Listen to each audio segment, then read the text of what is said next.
Hey everybody, welcome back to my kitchen. I'm so glad to be back in the kitchen today with you. If you are new here, you are in for a treat. If you've been here before, you already know how we get down in the kitchen. Today, we're in the kitchen and we're gonna be making something brand new to me that I've never made, but I do love. We're gonna be making a sourdough cinnamon raisin sandwich bread.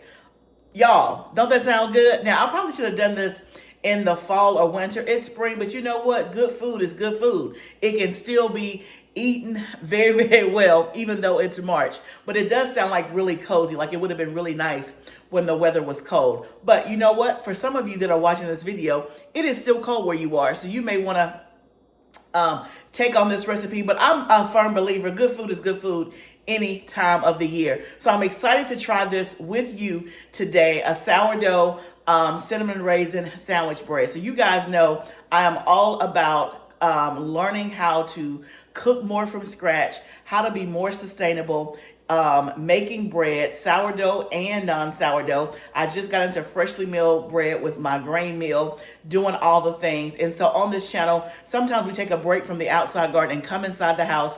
And today is one of those videos. So if you're brand new to me, thank you so much for stopping by. Please say hello in the comments so that I know that you're new, and tell me what city, state, or country you are coming in from. So on this channel, it is mostly a gardening channel. That's the majority of the content, but we do talk about things that are DIY projects. We talk about food preservation, whether it's freezing, dehydrating, freeze drying, canning, and we also talk about things in the kitchen, making things from scratch. And one of the things that I've been very passionate about over the last few years is being able to make your own bread. I encounter a lot of people who are intimidated by making bread. And I shouldn't say that I'm surprised or amazed, because I was one of those people who did not know how to make bread. But I had a desire to learn many, many years ago. And I had a hard time cracking the code. I had a hard time figuring it out. It was a lot of trial and error. It was a lot of failed loaves. You name it, I tried it. I started with a bread machine that my husband bought me. Then I moved away from that and was just cooking in the oven. I tried kneading with hand. Then I got a KitchenAid. Now I have my favorite mixer, which is the Bosch mixer. It is by far my favorite. It is a workhorse. If you're interested in a Bosch mixer, if you have a KitchenAid and you're ready to up level, Bosch is a next great step. It is made by NutriMill. I do have an affiliate code for them. And so if you're interested in getting a Bosch, you can get, I think it's $20 off by using my code LFF. And that will be in the description. But when it came to making bread, I was highly intimidated. So I understand when it comes to making bread. But I'm thinking about doing a bread series. What y'all think about that? We're making different kinds of bread. And I've done bread before on the channel, but I think I want to start over per se and do a bread video that is like very step by step for a beginner. Like, I want to do bread, but I have never, ever done it before. And I don't feel like my other video was that, I'm not going to say elementary, like it was that step by step. Let me know if you would be interested in that, because what I can tell you is that being able to make your own bread is a game changer, okay? We'll talk more about that and why I feel that way throughout the video. But first, let's go ahead and get started with this bread. We are making, again, sourdough cinnamon raisin sandwich bread. So let's get our ingredients and let's get to cooking.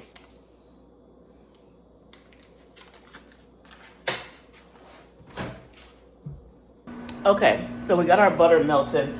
And so and if I didn't mention it, this is actually a sourdough discard cinnamon raisin bread. So that makes it a lot easier, meaning you don't have to have an active sourdough starter. Now, if you're interested in making bread, now I did not start with sourdough. I started with yeast bread, right? And then I ventured into sourdough, and now I can kind of flip back and forth. So I do sourdough, I do yeast bread, and I also do fresh mill bread. I'm still learning on the fresh mill bread. So that's like my newest learning curve. But for the sourdough and the yeast bread, I feel pretty solid about. Now, if you are interested in doing sourdough, but you don't know how to do sourdough, I have a couple of resources for you. And so I do have a sourdough digital course where I did a class about a year ago, Sourdough 101 for beginners. You can purchase it in my shop if you want to get the replay. and the digital workbook that goes and it kind of explains to you sourdough, and it takes you through step by step on how to do sourdough. So that's one resource. Also, if you're looking for a sourdough starter, we sell it freeze-dried and we also sell it active or fresh. You can get that on our website as well. So if you need those resources, those are there for you. Now, when it comes to a sourdough discard recipe, again, the sourdough does not have to be active. So that makes it really good. For this recipe, we want to use a room temperature discard. And so I will link this recipe down below. But all we gotta need is sourdough discard, water, which I already have, bread flour, butter, honey, salt, and yeast. That's it. Now, that was about 6 ingredients. When you go to the store and you buy bread, look at the ingredients. Matter of fact, if you have some bread in your pantry or on your kitchen counter right now, look and see and count how many ingredients are in that bread. I guarantee you it is more than 6. Which is another reason why you should be making your own bread. So let's see if our butter melted. I am using a little bit more. I'm using a plant butter. This brand right here, Melt. It's one of my favorite brands. It's like a cold press. It's like a higher quality plant butter. But you can use any plant butter you have. You can use your regular butter. You can use Kerrygold. Whatever your favorite butter is, pop it in this recipe. It doesn't matter. And let's get our bread flour. Now I'm going to be using a digital scale, which is really important when you're making specifically sourdough bread, because a lot of the recipes are in grams and not like cups and teaspoons and things like that. So it's always good to have a digital scale. This is my favorite digital scale. It's a little bit more fancy than the ones I had been using. And this is also from NutriMill, but I like it because my Bosch can actually sit on it. So let's do that. So that makes it easy for me to measure. So I'm just going to tear that out, and then we're going to do 100 grams of sourdough discard, and then we're going to do 300 grams of warm water, which I had already done. I had already measured that out and warmed it up. You want your water to be like 110 degrees or less. Perfect. And then we need 550 grams of bread flour, which is about 4 cups. Always remember to tear out your scale. And then we're going to add in our butter, which we've already measured out. And then our salt, 9 grams of salt.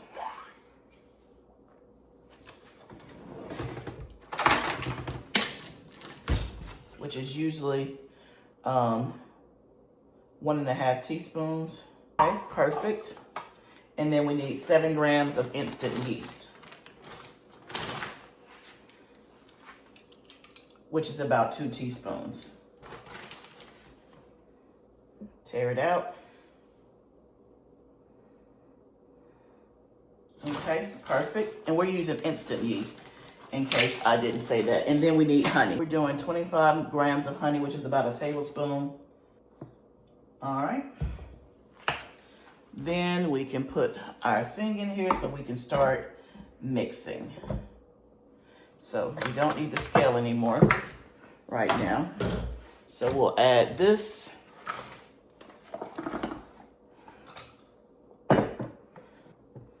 And then we're gonna mix this and knead it for, the recipe says about 10 minutes.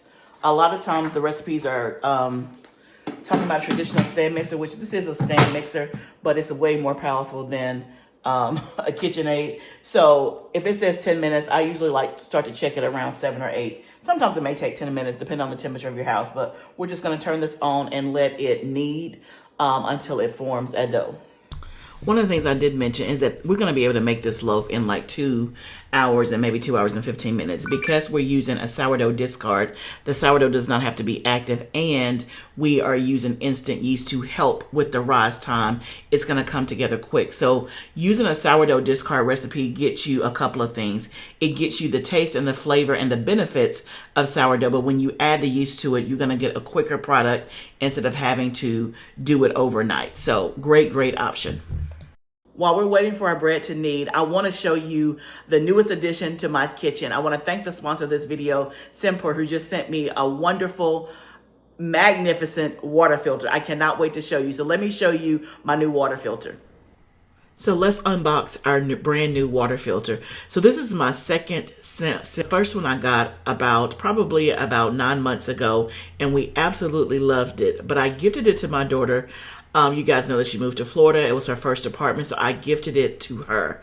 Well, fortunately for me, Simpur reached out again with their new and improved water filtration system. This is the Y9 series, and specifically to go and purchase this as well as a discount code. But let me tell you all about this water filtration system. Number one, it has reverse osmosis technology, which, as you know, if you're a water snob like me, you know that is like A1. Also, it has a post mineralization filter, and so what that does, it adds in essential minerals like calcium, magnesium, and potassium, and this is going to help the water taste just be enhanced all the way. The other thing that I like about this one that is a little bit different than the one we had before is that the water filter actually has a water tank on the side. The previous water filter we had the water tank on the back. So it was a little bit more difficult to reach around and get the tank to fill it up versus this was on the side. You literally just pull it out, fill it up, and then pop it back in place. It also even has a sticker that tells you what part goes on the back side versus what's on the front side. So just that little detail alone is just 100% wonderful. Also, this is a great size. As you can see, it's going to fit under your cabinets. It only requires like 18-inch clearance, and the filtration system really, again, is top notch. There's a 6-stage filtration system, and so it is going to remove 99.99% of all of the harmful contaminants, all the heavy metals, all the chlorine, the fluoride, the nitrates, all of that you get in tap water. It is going to remove all of it. Having a water filter at home is especially important for us because we drink a lot of water, and so when we were buying cases of bottled water and going through them, we were spending at least, $15 a week easily, because the kind of water that we buy, and we buy full cases, it can easily be $6 or $7 a case, and we could easily go through 2 cases a week, especially in the summertime. So this just makes sense, and it's very cost effective. The other difference with this one is that I can get the exact amount of water that I need versus the other filter we had was kind of preset. You either got 12, 18, or 32 Okay, ounces. guys, so now we're going to plug it in. So this canister is really light, which I like, so it's easy to carry, and I like the fact that it has a sticker on the back that tells you which way is backwards. Let me show you. So that way you don't have to guess about what's the right way to put it in. There's that sticker right there that tells you which way to put it in there. Before use, it's the same thing that we had with the other one. You have to flush it 3 times. So simply how you do that, we're just gonna press the dispense button, and it's gonna start to dispense. And so we have to flush it. I can see that this water looks gray. I don't know if you can tell on the camera, it looks gray. So we're just going through the internal flushing. We have to do this 3 times. So basically we're gonna dispense all the water and refill it 3 times and let it flushes out. Okay, so I just refilled it. It is going through again. I can even see now the water is just a little bit clearer than it was the first time. It was very gray and chalky looking the first time. So this is the second time that we're going through it. And you only have to do this 1 time when you first get it. You don't have to keep doing this every time. After we flush it completely and it's ready for use, then you just get your water and then, I wasn't paying attention. You get your water and go on about your business. And then when it's low, it'll say change water, and then you'll just fill it up and put it back on just like usual. Okay guys, we're about to do a blind water taste test. So I had my husband and son put some bottled water in a cup and this filtered water in a cup. We're gonna taste both. We're gonna see what I like, what I think. So Now they know, I know you probably should drink room temperature water, but I like it a little chill. So let's see.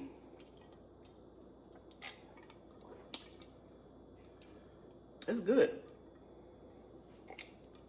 I'm a water snob, okay? I don't taste any extra. It just goes down smooth, no issues. Let me cleanse my palate. Now, let's see if I can taste the difference.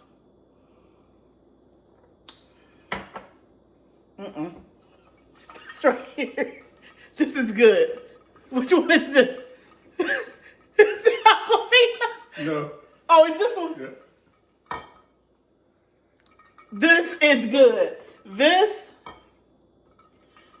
is far superior than this. I can taste the difference.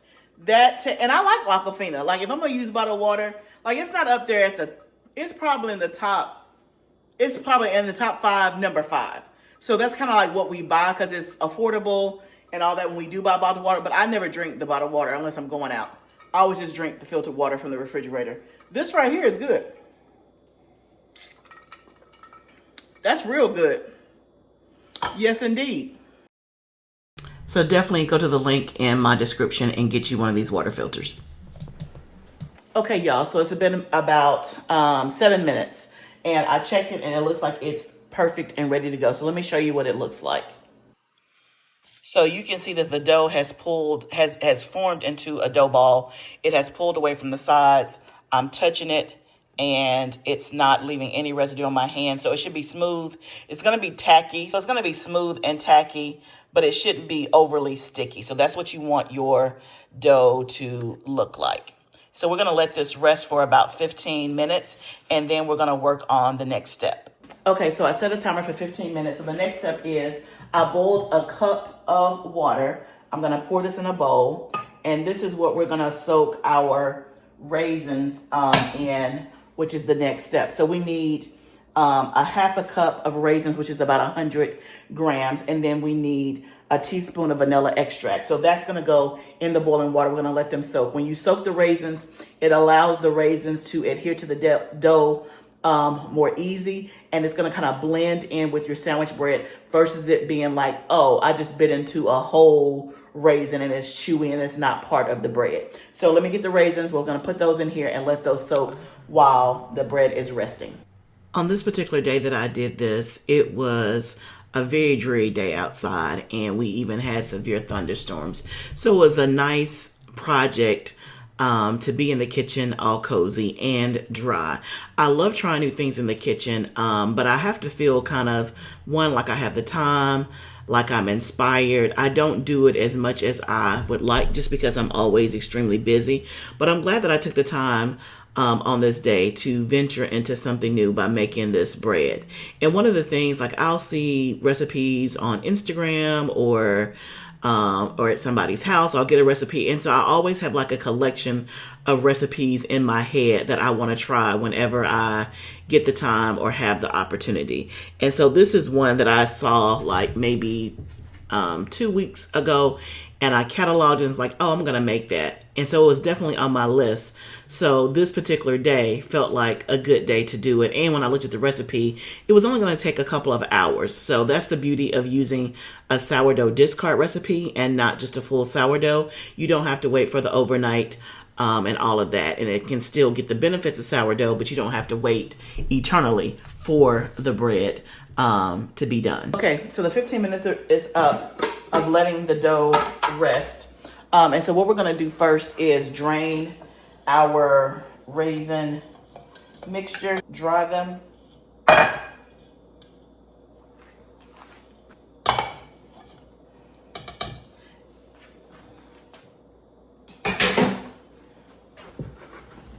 So I'm just gonna take a paper towel and just press until they're kind of dry and not soaking wet. Infuse with that vanilla, which is going to give it a great flavor.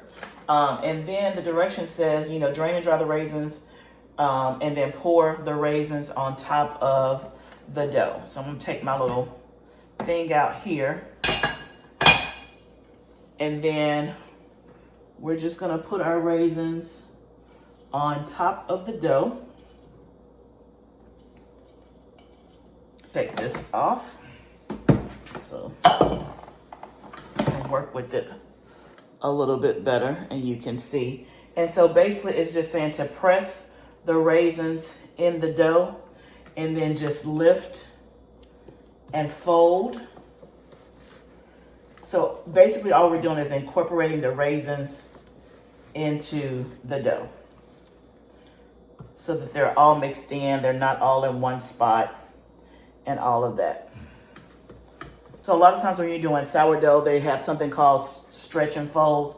This is similar to that. Oh, it already smells like raisin bread. It doesn't have the cinnamon in it yet, but it smells like, you can smell the raisins that's been soaking in the bread.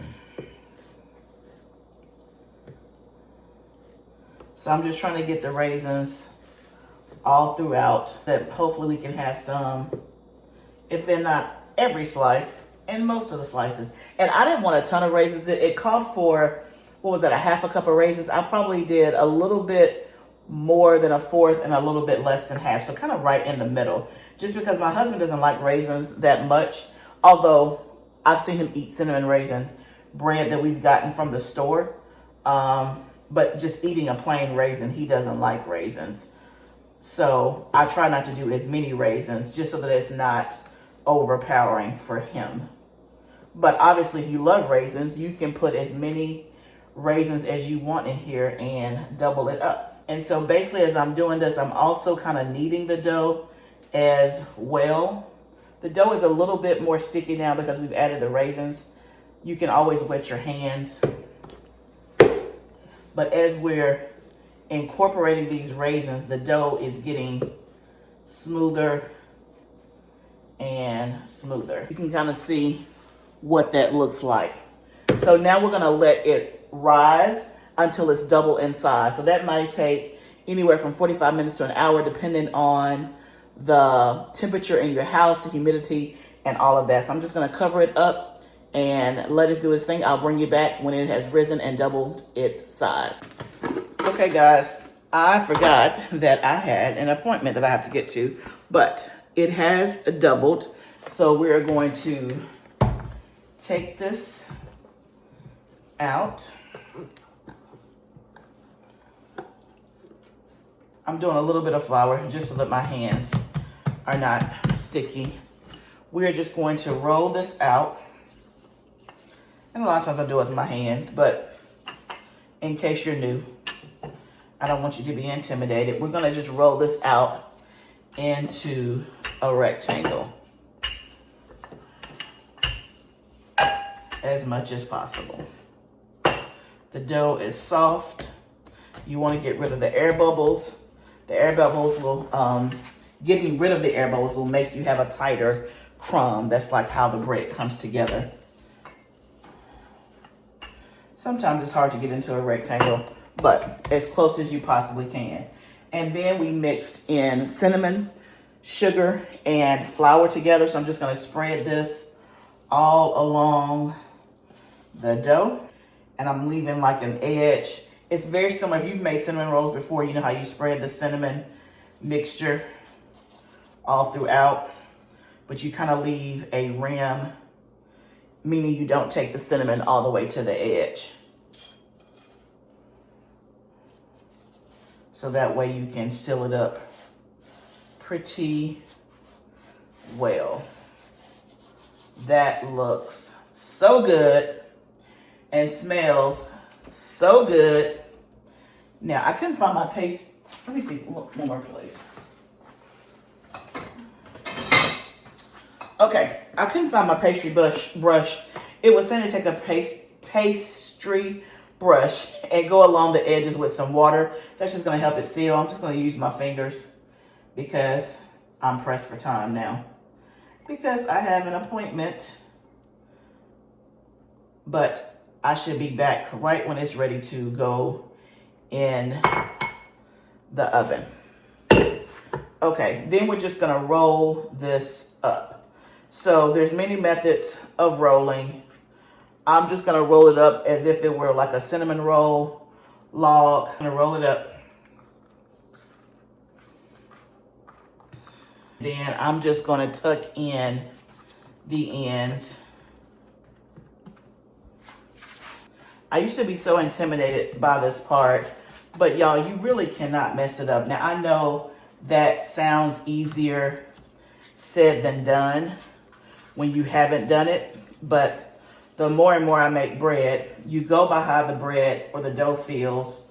Bread is forgiving when it comes to shaping, right? I know that it's gonna go in this size loaf pan, so this is a little bit longer. So I am just tucking it a little bit more. And really the directions were saying to do it into this log shape. That's not normally how I do my sandwich loaf bread.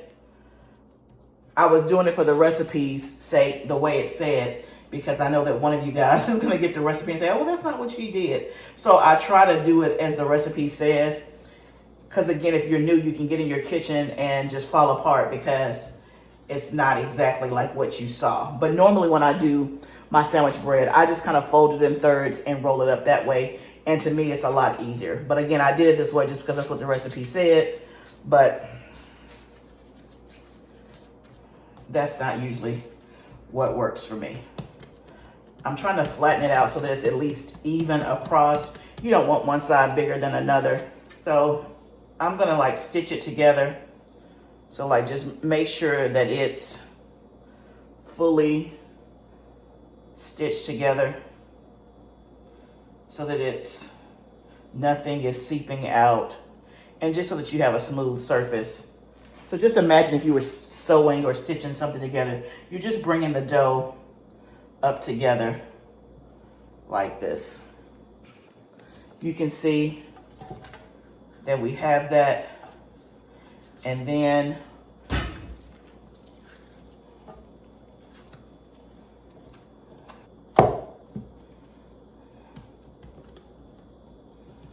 I'm gonna just plop it in there. You can see what it looks like. We're gonna let this rise until it's above the top of the pan. Okay guys, the loaf is done. So remember, I had to run to an appointment. And so my husband had to end up baking it for me. So just to kind of show you or tell you what you missed. So we let it rise. Remember, we put it in the pan and we wanted to make sure that it was above the rim of the pan. That took about 30 to 40 minutes in my house. So somewhere, I would say between 25 and 45 minutes, depending on the temperature in your house, is what you want to look out for. Then I put it into, or he put it into a 375 degree oven for 50 minutes. You want to make sure the internal temperature is 195. When and the instructions say 50 to 55 minutes, I always go 5 minutes less as an effort for me to check it and not go the full time. So when he checked it at 50 minutes, the internal temperature was 205. So that let me know that it was definitely done on the inside. So we didn't get a chance to cut it when it's hot, which technically you're not supposed to cut bread when it's hot anyway, but that's when it's the best, when it's warm. But we actually let this cool down because I had an appointment, I came in, and then I had to run to another meeting. So let me show you what she looks like. So pretty, great height, great structure. Smells amazing. You can see some raisins popping out there. So even though it's not warm, let's cut it and taste it and see what the inside is like. So you can see a little bit of the swirl there. That's the end piece. Let's cut another piece.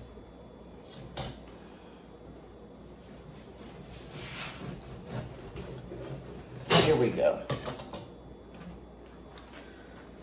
So you can see what that looks like there. So what I'm gonna do is I'm gonna actually toast mine because I want it warm, and we're gonna put some butter on it and we're gonna do a taste test. Guys, we have it toasted. It's not as brown, but it's definitely warm. So let's put some of our butter on there.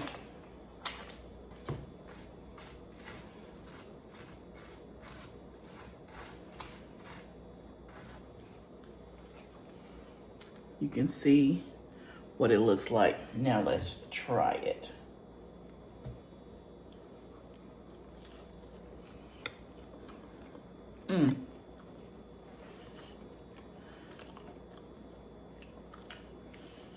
Yes, ma'am. Yes. That's good. It's very soft. Now for me, I wish I would have put all the raisins in there. I need more raisins in the bite. And to me, more cinnamon. That's for me. It's very, very, very good. Y'all, this right here, it tastes so good, so fresh.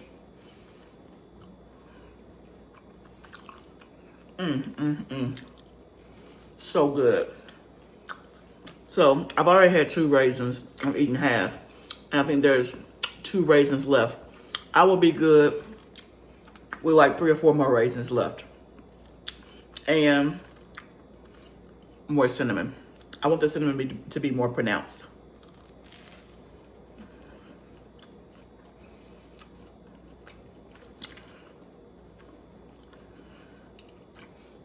I will definitely be making this again.